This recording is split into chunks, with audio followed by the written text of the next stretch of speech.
You see this bracket right here?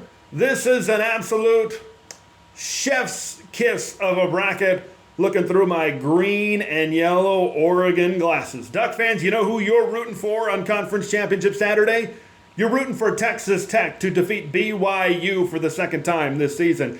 You're rooting for Kirby Smart and Georgia to shrug off those Alabama demons and take home their second consecutive SEC title. You are rooting for this bracket to stay as close to the status quo as humanly possible. You are rooting for the chalk of all chalks. You're rooting for that thick sidewalk chalk this weekend because this bracket sets up perfectly for the Oregon Ducks. To be able to have that launching point as the number 5 seed against the 12 seed, which is very likely to be the highest ranked group of 5 conference champion, whether it's James Madison, whether it's Tulane, whether it's North Texas, all of which have seen their head coach go to a bigger and better opportunity. That's a great chance for especially the guys that have been injured, the Decorian Moores of the world, the Gary Bryant Juniors of the world, to kind of get a really good confidence, momentum launching point into the quarterfinals.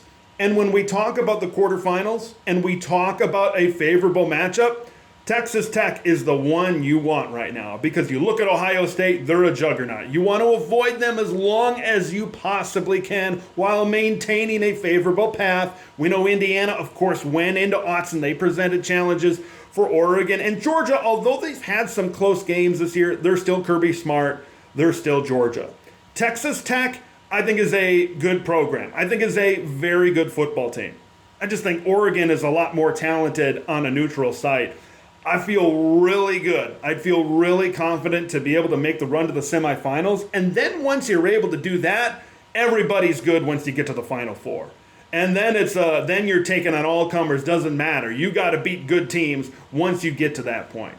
So this is the most favorable path for anybody in the bracket to get to the Final Four. Sign me up for this.